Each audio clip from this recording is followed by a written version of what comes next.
Ah. Eso está muy bien. La gloria sea para nuestro Señor.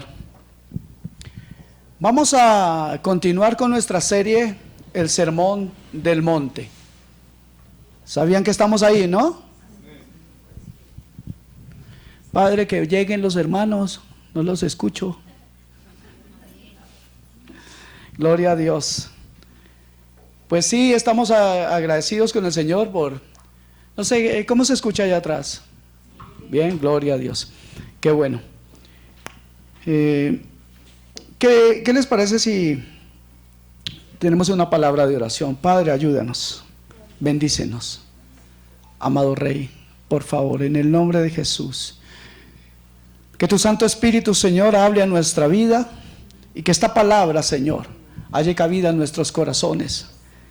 Bendito Rey, glorifícate por tu Espíritu, Señor, revélanos lo que tú tienes para tu pueblo en este día. En el nombre de Jesús. Amén y amén. Bueno, como saben, vamos a continuar con nuestra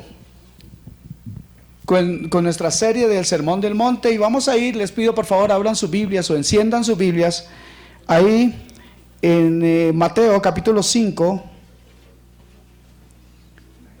versículos 33 al 37 vamos a leer. Y dice así la palabra del Señor. Además habéis oído que fue dicho a los antiguos, no perjurarás, sino cumplirás al Señor tus juramentos. Pero yo os digo, no juréis en ninguna manera, ni por el cielo, porque es el trono de Dios, ni por la tierra, porque es el estrado de sus pies, ni por Jerusalén, porque es la ciudad del gran rey, ni por tu cabeza jurarás, porque no puedes hacer blanco o negro un solo cabello, pero sea vuestro hablar sí, sí, no, no. Escuchen esta última frase. Porque lo que es más de esto, de mal procede. El Señor en este pasaje, una vez más nos está confrontando y en esta oportunidad nos habla directamente en un área que es muy importante y que tiene que ver con nuestra integridad. ¿Con qué tiene que ver? Gracias, Señor, ahora sí llegaron. La palabra nos dice en Levítico 11:44, y seréis santos porque yo soy santo. Levítico 11:44. Amén. Esto lo dejo como apenas una pequeña entrada a lo que realmente quiero decir en esta mañana. Y vemos a Jesús aquí con su famosa frase, habéis oído, pero yo os digo. Y aquí Cristo no está tratando de deshacer lo que la ley de Moisés ya había establecido, sino lo que quiere el Señor Jesús es derribar y destruir todas las distorsiones acerca de la ley de Moisés que a lo largo de los años los judíos, sus seguidores, los fariseos habían creado. Y eso es importante, amados hermanos, que nosotros podamos en esta mañana entender, porque el ser humano tiene un don extraordinario. Es muy hábil para tomar las verdades de la palabra de Dios, alterarlas y hacerlas sonar como verídicas, siempre a favor de aquella distorsión que ellos anhelan. ¿Saben? La mentira está metida en el ser humano. ¿Cuántos saben eso? Yo recuerdo hace muchos años con mi hija mayor, la que vive fuera del país. Ella era muy pequeña, tenía como, creo que menos de 2 años. Y yo le había prohibido que cogiera, y le habíamos prohibido que cogiera algo que estaba en una mesa, que era una especie de porcelana, algo así, que no queríamos que rompiera. Y siempre le decíamos, tú no lo vas a coger, y ella decía, no. Pero un día entré a la sala, y ella tenía en la mano justamente la porcelana. ¿Y saben qué hizo? Y usted y yo nos podemos preguntar cuando vemos estas cosas, ¿quién le enseñó? Nadie. Está intrínseco en nuestra propia naturaleza. La palabra lo dice claramente en el Salmo 116, versículo 11. Y dije en mi apresuramiento, todo hombre es mentiroso, dice la palabra. Fíjese, yo no me estoy metiendo con ninguno de ustedes, es la palabra. Si van a pelear, peleen con la palabra. O sea, cuando leemos este Salmo 116, versículo 11, nos damos cuenta, hermanos, que no hay un ser humano, de acuerdo al veredicto y la palabra de Dios, que no tenga esa capacidad en su corazón, en su alma, en el mismo momento de su nacimiento. Nosotros venimos con el kit ya puesto. O sea que aquí, hermanos, nadie, ninguno de nosotros está libre de este juicio o de esta palabra. Levanten la mano los que alguna vez hayan mentido. El que no haya levantado la mano no le creo. Nadie se salva diciendo, no, es que yo he dicho mentiritas blancas, mentiritas piadosas. No, mis amados hermanos, lamentablemente esa es la realidad del corazón, que es malo y engañoso y perverso. ¿Quién lo conocerá?, dice la palabra. Jesús dice estas frases o estas palabras a los fariseos, que se habían hecho expertos en la ley, y siendo expertos en la ley, se hicieron expertos en distorsionar la ley. Y uno podrá decir, pero ¿cómo puede ser, si uno se es experto en la ley, cómo a la vez puede hacerse experto en distorsionarla? Bueno, yo les pongo un ejemplo. Aunque no todos los abogados son así, espero que no haya ningún abogado que se enoje conmigo, porque no todos son así, aclaro. Hay abogados que son expertos en la ley, en las leyes, y entonces son expertos en distorsionarlas.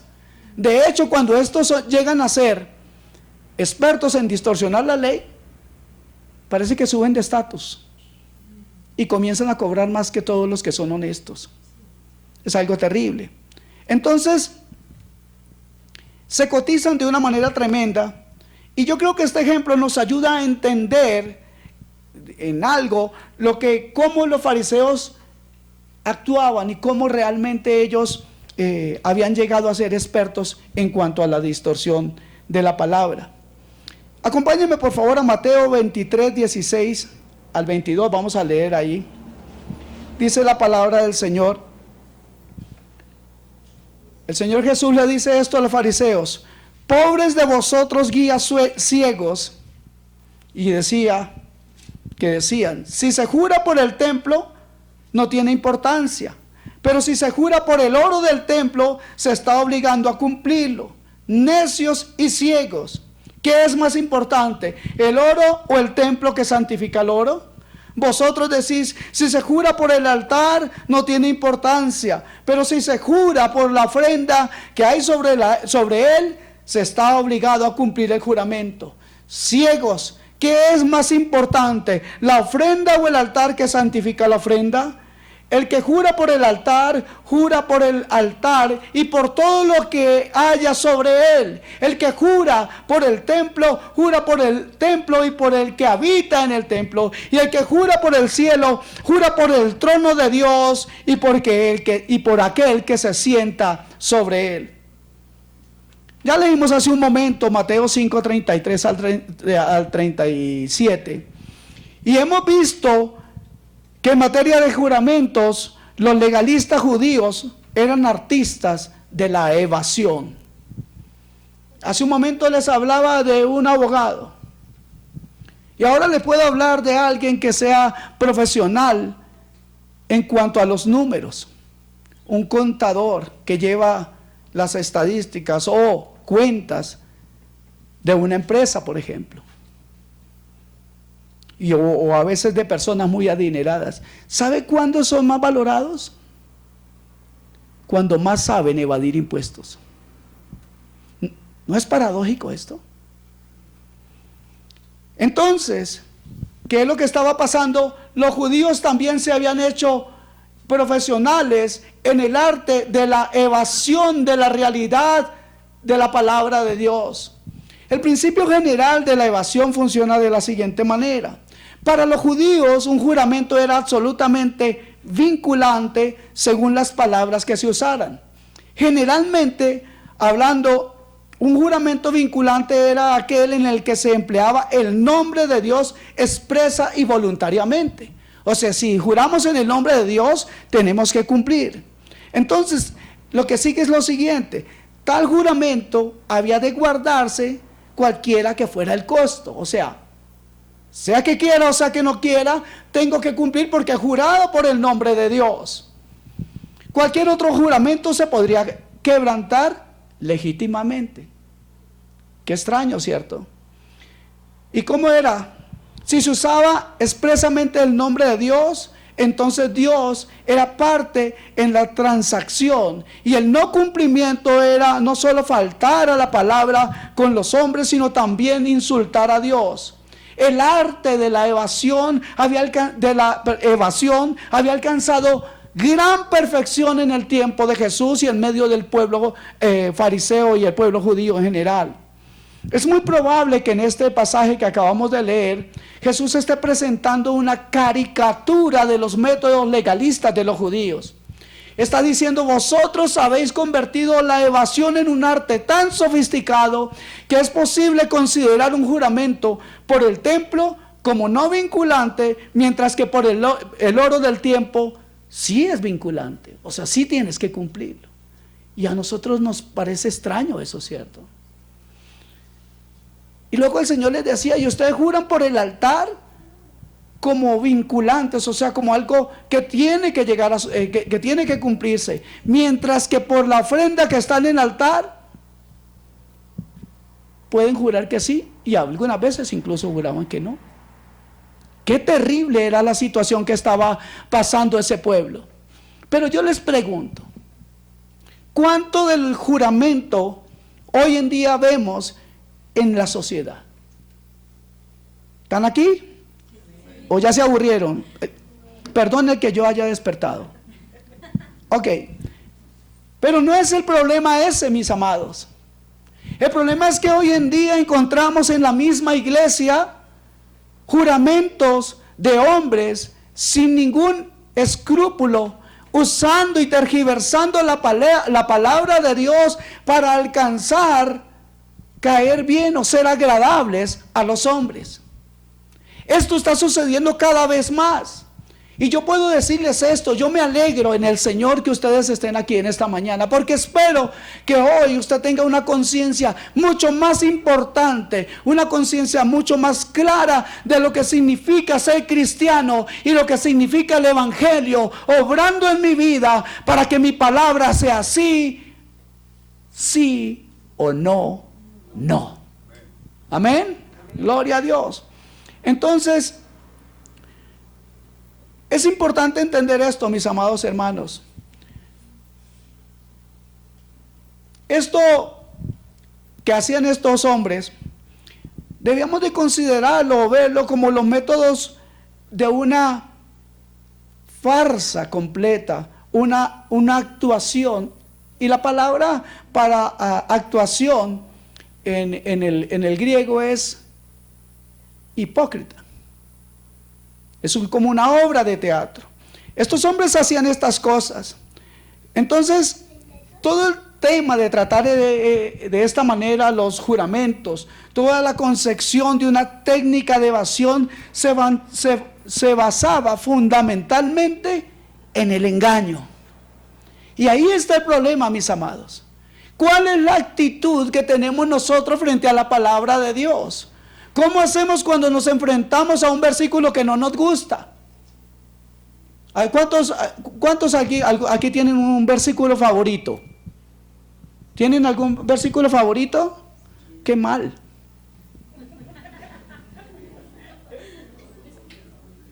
¿Y saben por qué está mal? Porque usted no puede sacar de contexto un versículo y vivir solamente con un versículo. Usted necesita tener un pasaje completo de la palabra de Dios. Usted necesita tener una comprensión total de la palabra de Dios. Yo sé que quedan decepcionados a los que no felicité por el versículo, pero les aseguro que les hace un bien. Espere que estemos estudiando exégesis y se van a dar cuenta que es verdad. Entonces, amados hermanos, si todo esto iba solamente basado o fundamentado en alcanzar un engaño, la palabra del Señor, como cristianos en este momento, nos compromete o nos hace darnos cuenta que como cristianos una persona no hará nunca una promesa con la intención de incumplirla. Como cristianos, alguien que es cristiano no puede hacer una promesa con la intención de no cumplirla. Amén. Así que tampoco se reservará una serie de evasiones que pueda usar si le resulta difícil mantener su promesa. No tenemos por qué condenar entonces el arte de la evasión de los fariseos con una conciencia de una superioridad moral. ¿Y saben por qué? Porque ustedes y yo todavía fallamos a nuestras promesas, ¿o no? Mejor no pregunto. Porque todavía no ha terminado el tiempo. Todavía no ha terminado el tiempo que la persona esté totalmente libre. Escuche esto. Solamente en cuerpos glorificados nosotros seremos completamente libres de la acción del pecado. Y usted podrá decir, pero yo no peco así, pastor. Le felicito, pero sus pensamientos los lee Dios, no yo. Ni usted necesita mostrármelos a mí. Amén. Entonces, amados hermanos, había una serie de tecnicismos en los cuales los fariseos solamente en ese tecnicismo buscaban ganancia y buscaban ventaja sobre las demás personas. ¿Es eso un cristiano? No, cierto que no.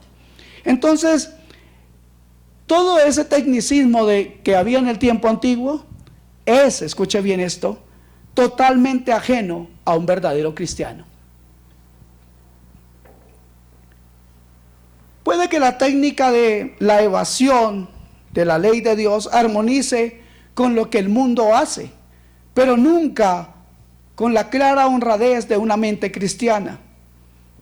Y así que ahora voy a entrar justamente en el tema. Y acabamos de ver dos domingos anteriores, dos temas que han sido, me parece, muy importantes. El de no matar, porque por odiar ya me hacía,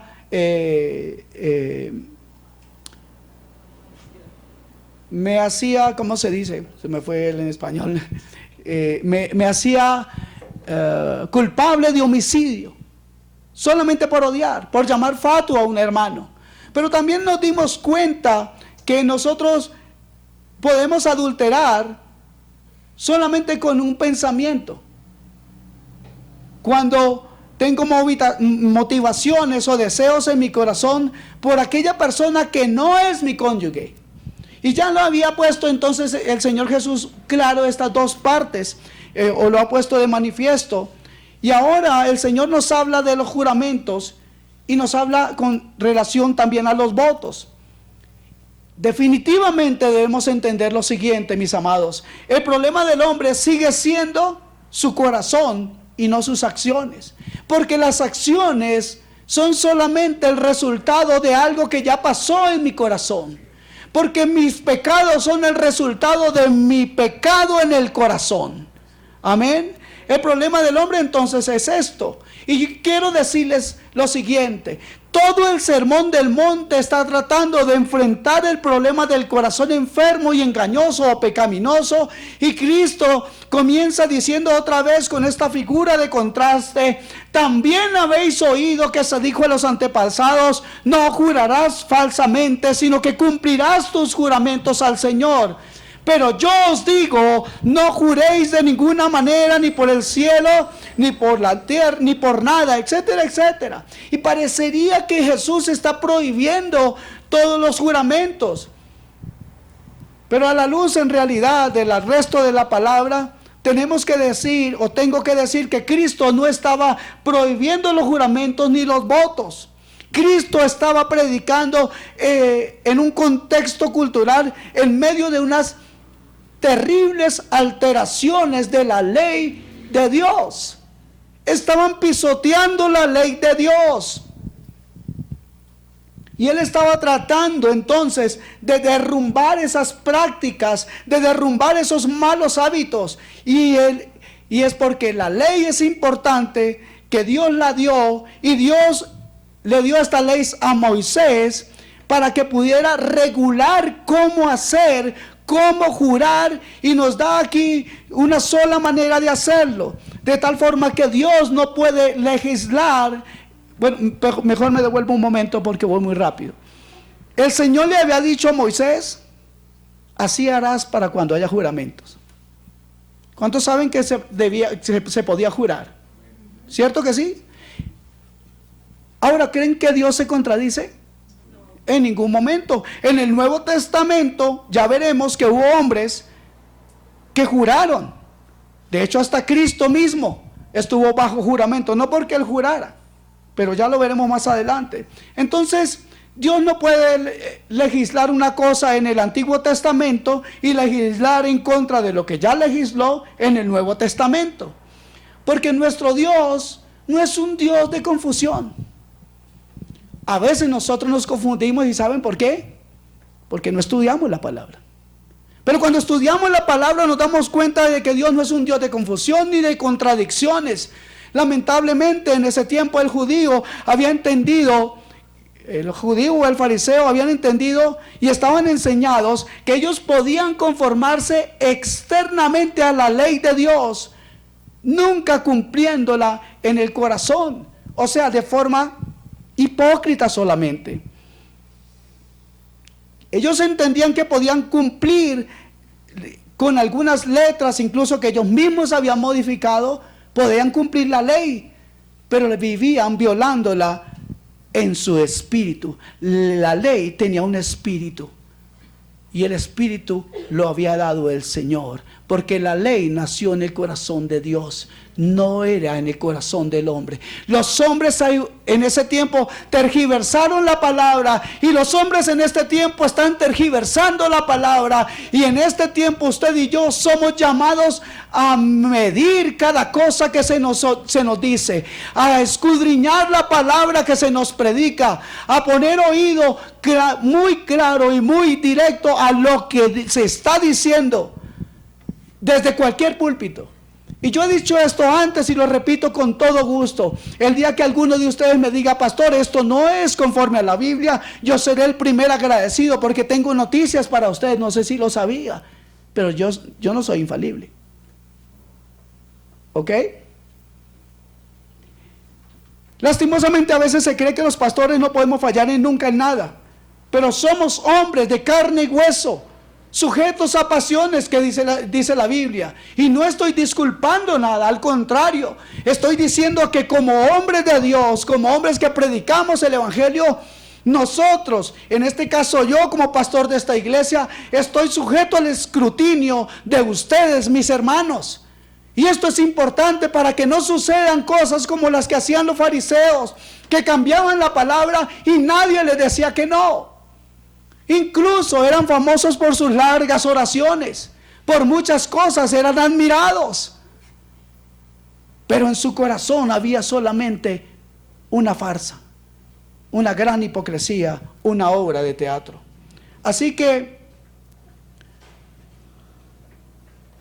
hacían cosas como estas. Dios les había dicho que no debían jurar de esa manera. Jesús les dijo: ustedes hacen algo terrible, juran por cosas, interponen cosas a la verdad. Ellos entendían que había un mandamiento importante, que es el tercer mandamiento, que era no jurar, no perjurar. ¿Sabía usted ese mandamiento? Si no lo sabía, podemos estudiarlo después. Ellos creían que la manera de hacer eso era la manera externa y que eso era suficiente. Y pensaban de esta manera: bueno, pues no pronunciemos el nombre de Dios cuando vayamos a hacer un juramento. Qué fácil, ¿no? Lo que ellos no entendían es que el nombre, el no uso del nombre o el uso del nombre no era el problema.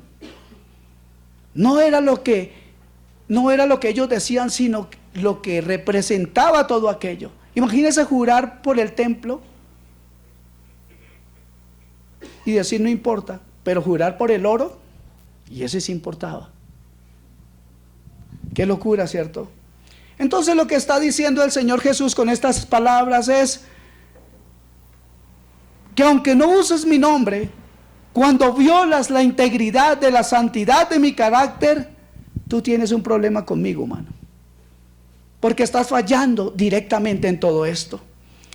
Pero no estaba tratando entonces el Señor de prohibir los juramentos. De hecho, mire literalmente la ley de Moisés en Deuteronomio 10:20.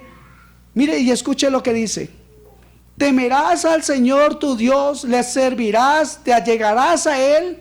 Y escucha ahora: y solo en su nombre jurarás. ¿Se da cuenta que se podía jurar? Pero cuando era sincero. Aquí el Señor lo que quiere no es solamente que no se jure. Lo que el Señor quiere es echar fuera toda la hipocresía y la falsedad que estaba en el corazón de estos hombres. Amados hermanos,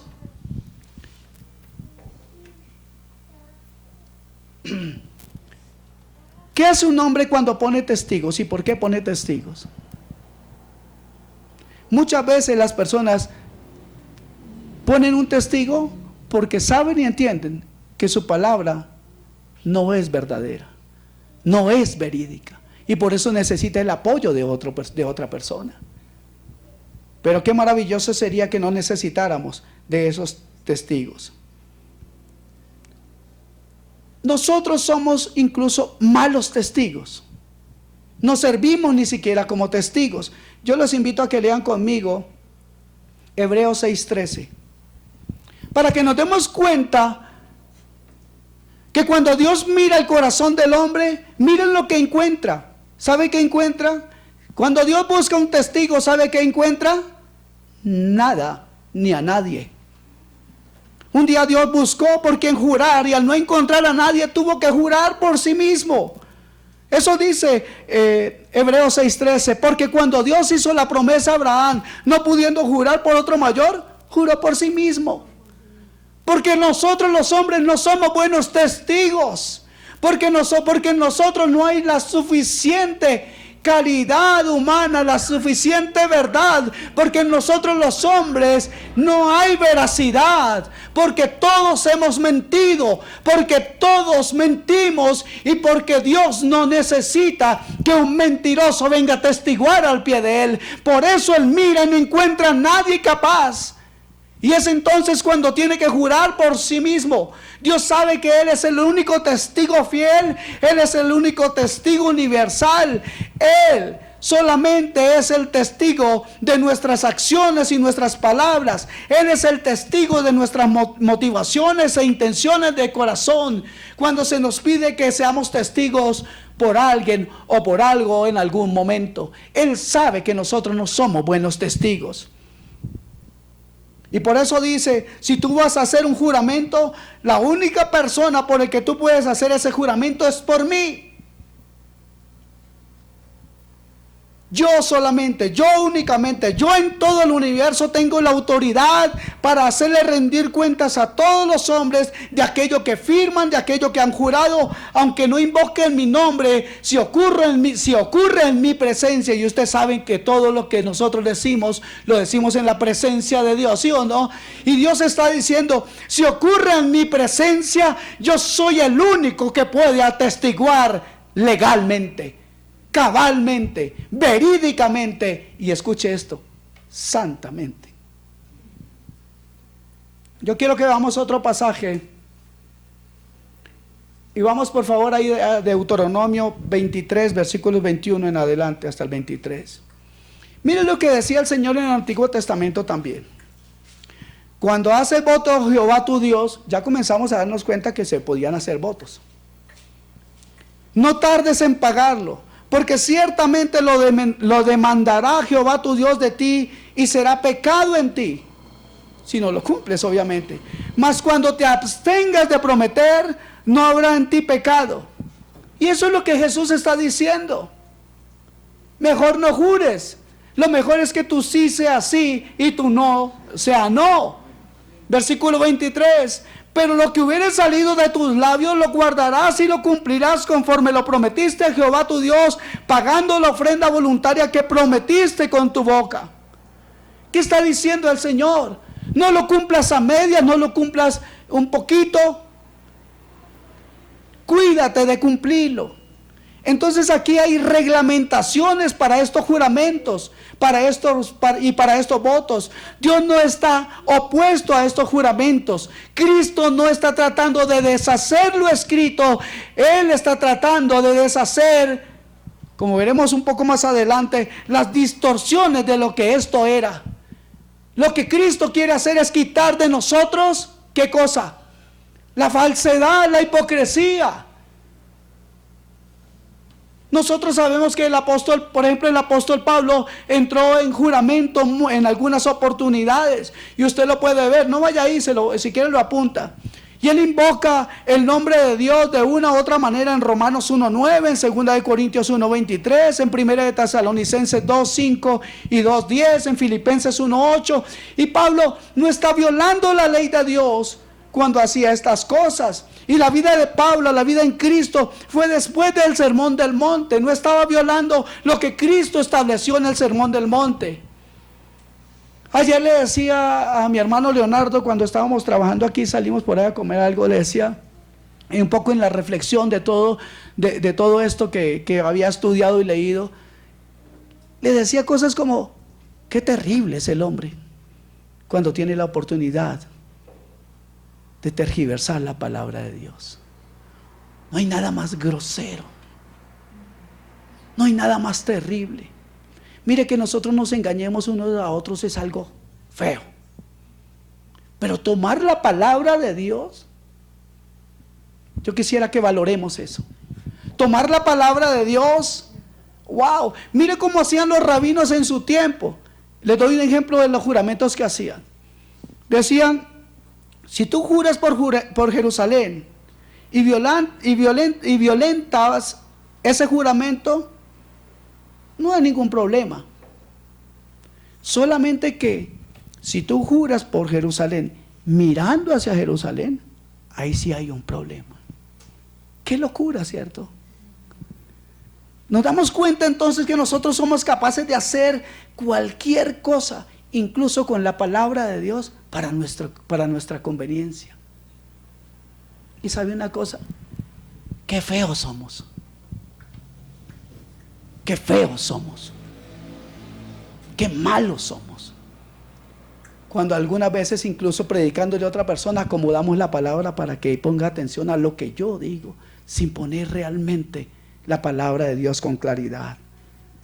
Alguien decía, o escribió hace un tiempo, y decía que había dos tipos de juramentos que llegaron a establecerse como práctica. Y uno de esos juramentos era uno que fue llamado, o fueron llamados juramentos frívolos. ¿Alguien ha escuchado de eso? ¿Sí? ¿Qué es un juramento frívolo? Es que, vamos a poner un ejemplo. Usted está por la calle, no sé si usted lo ha hecho. Usted está hablando con alguien y de pronto, sin que nadie le haya pedido un juramento ni le haya pedido nada, ¿sabe qué dice usted? Se lo juro por mi madrecita santa. Los que se rieron es porque lo hicieron. Todos aquí. Eso era un juramento frívolo, pero fíjese que algunas veces también nosotros estamos sin necesidad de jurar. Se lo juro por mis santos hijos. Lo primero, que los hijos no son santos, y jurar por los hijos es una completa locura. Y Cristo está diciendo, no hagan eso. Mejor di sí, sí, o no, no. Nosotros sabemos que no solamente Pablo incurrió en juramentos o se sometió a votos, incluso Cristo Jesús.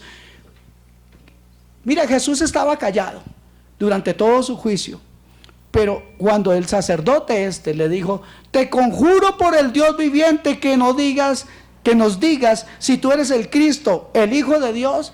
Jesús había estado completamente callado. Pero en ese momento, él, conociendo la ley, al ser conjurado por el Dios viviente, ¿qué dijo? Por primera vez abrió su boca y dijo: tú mismo lo has dicho. Así que sabemos, hermanos, que aun Cristo mismo se sometió a juramentos. Esto era lo que estaba pasando, hermanos. Esas eran las costumbres de esos tiempos, los hábitos de ese tiempo.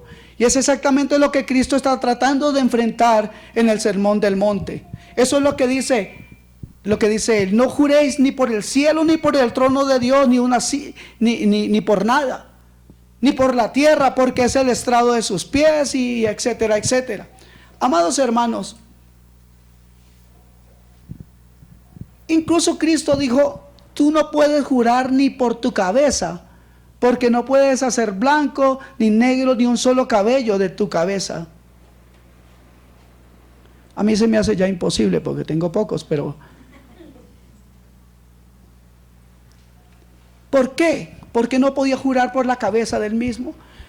Por una cosa, hermanos: porque jurar por la vida mía era poner mi vida en juego, algo que solamente tiene un dueño, y es Dios mismo, y mi vida está hecha a la imagen de este Dios. Amén. Entonces los fariseos habían aprendido, ¿cómo diríamos nosotros? Los fariseos estaban hartos de mañas, se las sabían todas para engañar a la gente. Nosotros, hermanos amados, ¿qué pasa con nosotros? Cuando en la iglesia a veces llegamos tarde, ¿qué decimos? El tráfico, pastor. Porque imagínense que el tráfico estaba así, estaba sasa, y llegado tarde, ¿qué debíamos responder según lo que estamos aprendiendo? Sí, sí. ¿Cierto? ¿Por qué? Porque nosotros, hermanos amados, no estamos aquí para pinchar una tarjeta. Nosotros no venimos aquí para cumplir un horario. Nosotros venimos aquí porque Dios ha instado nuestro corazón a escuchar su palabra, y nosotros debemos venir aquí con la intención de que nuestro corazón sea cambiado, no por cumplir un horario. ¿Entendemos eso? Yo puedo hacer miles de cosas. Puedo venir muy temprano incluso. Pero si no traigo una disposición para que mi corazón sea cambiado, estoy solamente pinchando una tarjeta de horario, hermano amado. Y esto es lo que hoy quisiera que vayamos aprendiendo. Cristo el Señor hizo todos estos reglamentos, todos estos mandatos. Él es Dios mismo. Entonces, amados hermanos, el ataque, el enfrentamiento de las enseñanzas de Jesús cae directamente al corazón no conformado a la palabra. Y hoy ustedes y yo necesitamos realmente ser confrontados con su santa palabra. Mire, a veces en el tiempo estamos cantando, y aquel que se distrae cantando y mirando si el otro levanta la mano o no, realmente yo le pregunto algo: ¿cuál es la intención de su corazón? Amén. Es importante que no estemos mirando tanto el error de las demás personas como los propios nuestros. ¿Por qué digo esto? Porque Jesús termina diciendo en este pasaje: y todo lo demás, después de que dice sí o no, todo lo demás, todo más de esto, ¿de dónde procede? Del mal. ¿Qué es lo que está diciendo el Señor? Que todas estas cosas que decimos para quedar bien, por si llegamos tarde, por si no hicimos, porque aquí en la iglesia, en la casa, en el trabajo, ¿qué es lo que dice el Señor? Todo esto tiene una raíz de pecado.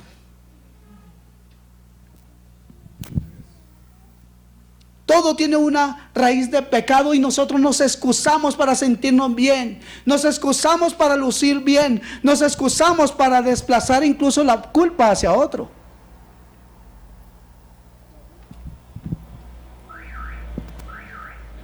Cristo dice, el problema es la falta de veracidad, la falta de conformidad, de que tus palabras se conformen a la condición de tu corazón. Esto es lo más importante. Amados hermanos, la temática completa del Sermón del Monte es el corazón del hombre, la intencionalidad del corazón del hombre.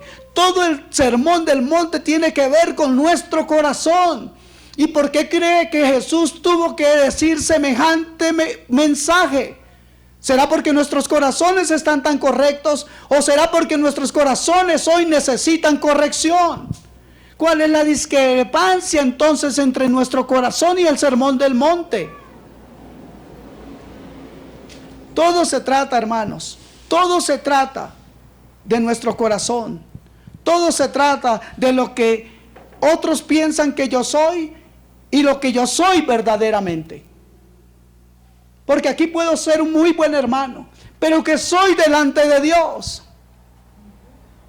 Dios mira cuando estamos solos. Todos estos versículos 5, 6 y 7 que contienen el Sermón del Monte tienen que ver con nuestro corazón. Y podríamos decir, ¿cuál es la solución? ¿Serán los juramentos? ¿Será que juremos? ¿Será que le prometamos a Dios? ¿Será que de pronto el 1 de enero prometemos este año sí me entrego más al Señor? Cuando hacemos esas cosas, mire, podemos hacer incluso eso. Podemos decir, Señor, te prometo que no fallo ni un domingo a la iglesia. Incluso no fallar ni un domingo. Incluso ser puntual cada domingo. Pero permítame explicarle algo. No se trata de estar aquí. Se trata de ser cambiados en nuestro corazón. Amados hermanos, ¿sabe cuál es la solución para nuestras vidas? El Evangelio. El Evangelio vivido. Eso es la respuesta al Sermón del Monte. El Evangelio, vivirlo. Amén. ¿Necesitamos mejorar en eso? Solamente la hermana, 2 hermanos, 3 quieren cambiar sus vidas este año. No es 1 de enero, pero podemos comenzar. Amados hermanos, es el Evangelio la respuesta. Y permítame mostrarle desde muy atrás algo muy interesante. Mejor me voy a ir atrás a un versículo que encontramos. A ver si lo encuentro. En Génesis. Vamos a ver si ustedes lo identifican.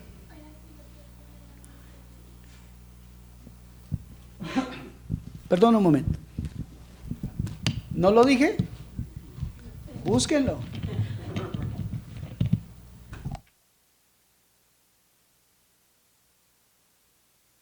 Identificar ese versículo. Eso digo cuando no lo tengo apuntado. Pero yo me lo sé de memoria. Y miren esto. Me voy a ir bien atrás, les decía.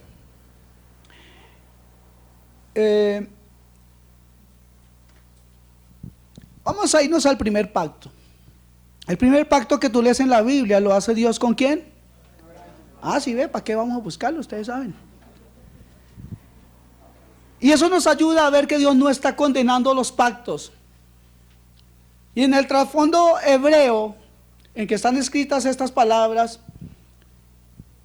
lo encontramos como de una manera muy, muy especial. Yo no sé si usted ha notado que los judíos le hablaban a Dios de otra manera diferente a la que nosotros le hablamos. Después usted en los Salmos puede leer cómo ellos le decían a Dios tal cosa y cómo es esto. Porque para comenzar nosotros, hermanos amados, vamos a hablar de ese pacto primero. Ya sé que voy corriendo mucho, ya se aburrieron. ¿Cuántos están aburridos ya? ¿No? ¿Todavía no? Señor, no lo logro todavía. Ok. Quiero hablar de ese primer pacto que Dios hace con Abraham. ¿Por qué? Porque es importante saber qué era un pacto. Porque para comenzar, nosotros no tenemos ni idea de lo que es un pacto.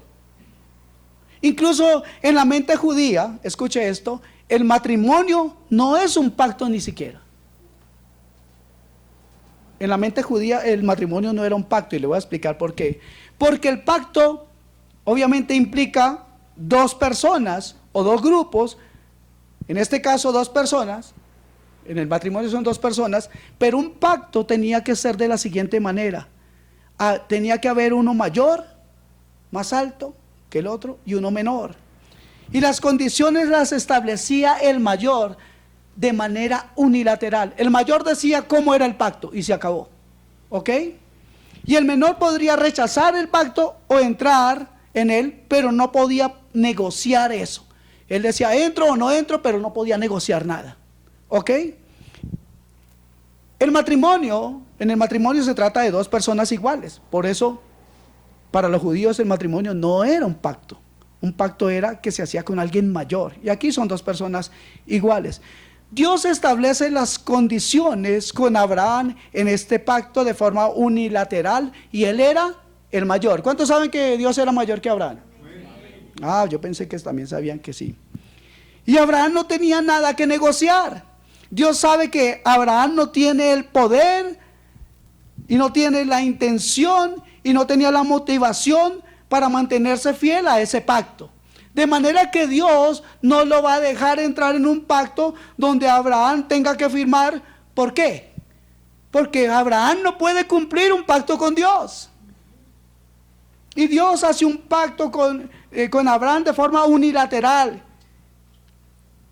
Y Dios le dice en Génesis 15:5, mira lo que Dios hace. Le dice a Abraham, vete aquí afuera, mira para las estrellas, y así va a ser tu descendencia, así de numerosa como las estrellas. Y mira esto, en el versículo 8 de Génesis 15, Abraham como que no le cree, man. 15:8. Y ahí donde Abraham como que no le cree. ¿Ustedes lo están leyendo aquí? ¿Y qué dice?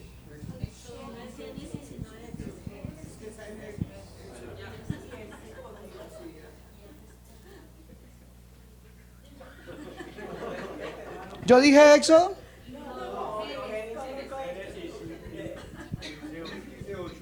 Ok. Génesis 15:8. ¿Y yo qué dije?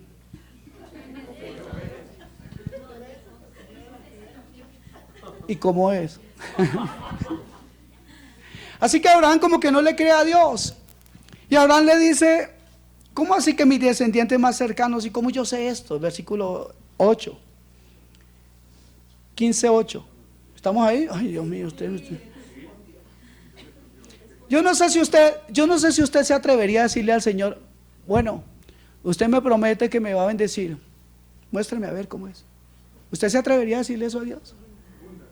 Ok. Entonces, esto es lo que era un pacto. No había forma de negociar. De hecho, les voy a volver a tocar el tema del matrimonio de los judíos. Mire cómo se hacía. Los padres de la novia y los padres del novio, ellos eran los que firmaban, los que cortaban el pacto, porque en ese tiempo no se firmaba, se cortaba un pacto. Y les voy a explicar por qué. No era el hombre y la novia los que hacían las promesas, no. Los padres prometían. El padre de la novia, por ejemplo, prometía al padre del novio que su hija era virgen. El padre del novio le prometía al padre de la novia, mi hijo será responsable y mantendrá a tu hija, y etcétera, etcétera, y le comprará y le dará para que vaya al shopping. Ok. ¿Y qué hacían entonces? Cogían un animal o varios y los cortaban en dos. La sangre se derramaba y se ponía en un lugar donde la sangre se pudiera acumular y que quedara en un pendiente. Y entonces los padres del novio y la novia, escuche esto, pasaban en medio de la sangre. La sangre salpicaba la bata de todos los que estaban alrededor, de todos los que estaban ahí. Y básicamente lo que estaban diciendo en este caso es lo siguiente: si mi hija no sale virgen, tú me puedes cortar como esos animales.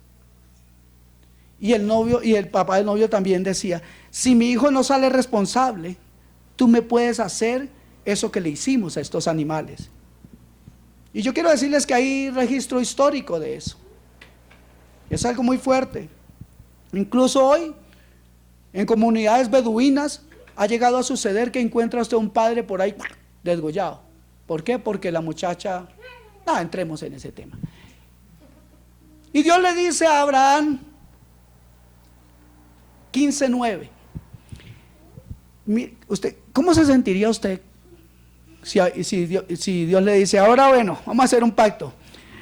Trae aquí una novilla de 3 años, una cabra de 3 años, un cordero de 3 años, un pichón y una tórtola, córtalos en 2.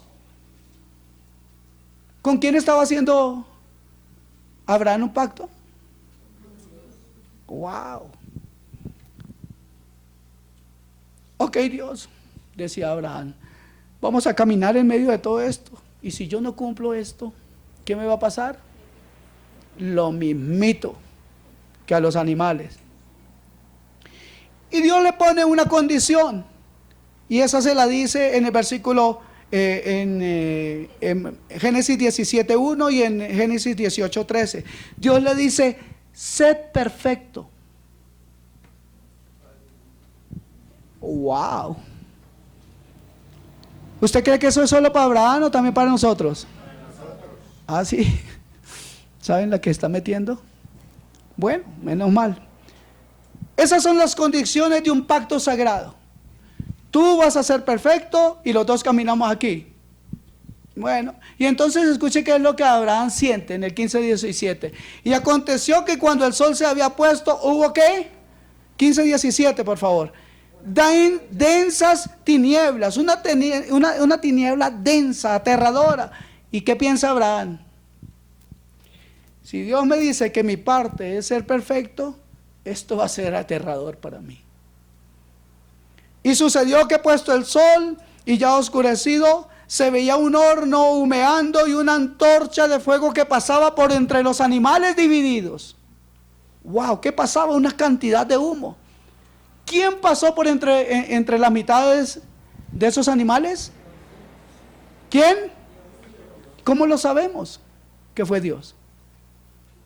Porque la Biblia dice dice lo siguiente: ¿qué representa el humo y el fuego? A Dios. ¿Y cómo lo sabemos? Por la Biblia. En el lugar santísimo hay un arca del pacto que habría que estaba arriba del propiciatorio, y de ahí salía ¿qué? Humo. ¿A quién representaba? A Dios. Cuando Salomón inaugura su templo y Dios desciende y llena el templo de Salomón, ¿de qué se llenó el templo? De humo. ¿A quién representaba? A Dios. Cuando Dios desciende sobre el monte Sinaí, y hubo truenos y relámpagos, ¿de qué se llenó el monte? De humo. En el Nuevo Testamento, ¿cómo es Dios llamado? Un fuego consumidor. Cuando el Espíritu Santo de Dios desciende, ¿qué hay? Lenguas de fuego. Pero aquí pasó una sola persona entre las mitades. Pero en un pacto entre dos, tienen que pasar dos. Entonces, ¿qué está haciendo Dios? Lo está estableciendo unilateralmente. Él se hace cargo de todo el pacto. Y en segundo lugar, Dios sabe que Él es el único que lo puede garantizar. Pero para que Abraham pueda recibir las promesas, el pacto tiene que ser real. ¿Ok? Aquí tiene que haber alguien que represente a Abraham en cuanto al cumplimiento del pacto y al incumplimiento del pacto. ¿Será que había alguien? Sí, Dios. ¿Y Abraham cumplió la promesa? No, claro que no. Abraham no cumplió. Pues Abraham había entonces que, ¿sí o no? Como decíamos hace tiempo cuando yo era joven y bello, tuki tuki lulú, Abraham. Aquí perdió el año Abraham, toca desgollarlo. ¿Pero lo desgolló el Señor? ¿Por qué? ¿Por qué no lo hizo? Porque en la descendencia prometida venía un varón, un hombre que iba a tomar su lugar. ¿Cuáles eran las condiciones para Abraham? Tú tienes que ser perfecto. Y entonces, ¿quién vino? Vino Jesús, y Él fue perfecto. Y mantuvo la ley y cumplió el camino perfecto y fue perfecto. Él garantizó las promesas para Abraham. Por lo tanto, garantizó las promesas para usted y para mí. Amén. Amén. Ese mismo hombre que era Dios, fue Él el que pasó en medio de la columna de fuego que representaba a Abraham. Como Abraham falló en su pacto, ese mismo hombre fue a la cruz y derramó su sangre por usted y por mí, para cumplir el pacto con Dios y para que usted y yo hoy entendamos que hemos hecho pacto con un Dios santo que demanda de nosotros que seamos sal y luz de esta tierra y que nuestras acciones sean mucho mejores que las del mundo, igual que Él le pidió a los cristianos de ese tiempo que sus acciones fueran mejores que las de los fariseos. Amén. Así que se cumplió el pacto. Él vino y le hicieron lo que había que hacerle a un incumplidor del pacto. Lo mataron en una cruz y Él derramó su sangre preciosa. Ese es el evangelio, que Dios ha perdonado mi pecado y el suyo, que me ha perdonado en Cristo Jesús por su cruz. Por medio de la sangre de Cristo, Dios ha garantizado unilateralmente su salvación y la mía. Y todas las promesas de Dios son en el sí y en el amén. Él es la roca de mi salvación. Amados hermanos, no depende de mí, no depende de mi ejecución, porque si fuera que dependiera de mi ejecución, ustedes y yo estaríamos muertos hace rato. No depende de mi fidelidad, depende de la fidelidad de mi Dios. Su pacto que Él cortó es la solución. La cruz de Cristo es la expresión de mi infidelidad, es la evidencia de mis votos quebrados, es la evidencia de mis juramentos fallidos. La muerte de Cristo en la cruz es la evidencia que usted y yo no somos buenos testigos. La muerte de Cristo es la evidencia de nuestras mentiras pasadas. Pero si usted entiende de su salvación, hermanos, y hoy la entiendes correctamente, tú vas a tener, hermano amado, una respuesta al mensaje del evangelio distinta a la que has tenido hasta hoy. Nuestra salvación ha ocurrido en el tiempo de Dios, porque Dios maneja todo en un solo tiempo. La salvación nuestra pasó en el tiempo, estuvo en el tiempo pasado, en ese momento de la promesa, pero la salvación está ocurriendo hoy mismo en este tiempo presente, pero también la salvación ocurrirá en el futuro. En el pasado el mensaje del evangelio perdonó mis pecados. Eso muestra el poder perdonador del evangelio. Recuerde que Él es la solución a toda mi vida. La solución no es un juramento nuevo, no es que yo me dispongo a ser mejor. La solución es vivir el evangelio. En el tiempo presente el evangelio es lo que a mí me da el poder para poder seguir, para caminar hacia adelante, para seguir deshaciendo y debilitando el poder del pecado en mí. Eso sucede hoy. En otras palabras, hermano, la influencia del pecado la influencia que el pecado tiene sobre mis pensamientos, sobre mi corazón, mis emociones, mis sentimientos, mi voluntad, el proceso de santificación comienza a debilitar todo eso cuando yo entiendo que tengo que darle respuestas santas a Dios. Dios nos está llamando a darle respuestas santas. Dios nos está llamando a recordar que hemos hecho un compromiso con Él, pero que debemos confiar en lo que Él ya hizo en la cruz del Calvario. Amén. Entonces yo comienzo a obedecer, a responder a la obediencia, con obediencia a mi Dios, no porque yo tenga un pacto que cumplir, sino por el amor, la bondad y la misericordia que Él ha derramado sobre mí. Ahora yo voy a caminar con Dios, no por miedo a las consecuencias de mis pactos fallidos, no por miedo a las consecuencias de mi pecado de mentira. No voy a seguir a Dios ahora por eso, no voy a seguirlo por miedo. Hoy sigo a mi Señor por puro amor, en agradecimiento a la obra maravillosa de la cruz. Así es que entre más entiendo el Evangelio, mejor respondo a aquel que me amó primero.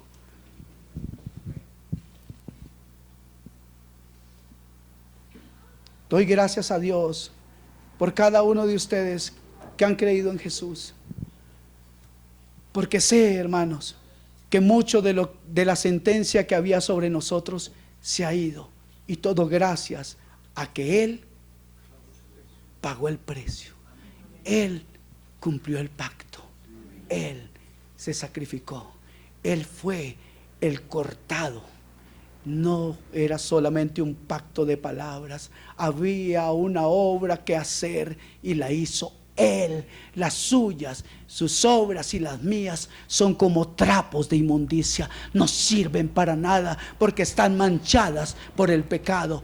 Por muchos pensamientos buenos que usted diga tener, por su mente has pasado el pecado y ha dejado una huella, pero en la mente de Cristo solo había obediencia al Padre, y eso lo hizo superior a cualquiera, y fue obediente hasta la muerte, y muerte de cruz. Por eso hoy tenemos a un Cristo de la gloria reinando a la diestra del Padre e intercediendo por nosotros. Ese es el Dios que usted y yo tenemos, el que cumplió el pacto, el que pagó por sus mentiras y las mías, por sus falsedades, por sus abominaciones. Aunque a usted le parezca que hoy le recuerde sus pecados y que eso sea feo para usted, se lo digo en el contexto de la gloria de Cristo, porque si no hubiera sido por Cristo, estaríamos muertos en nuestros delitos y pecados.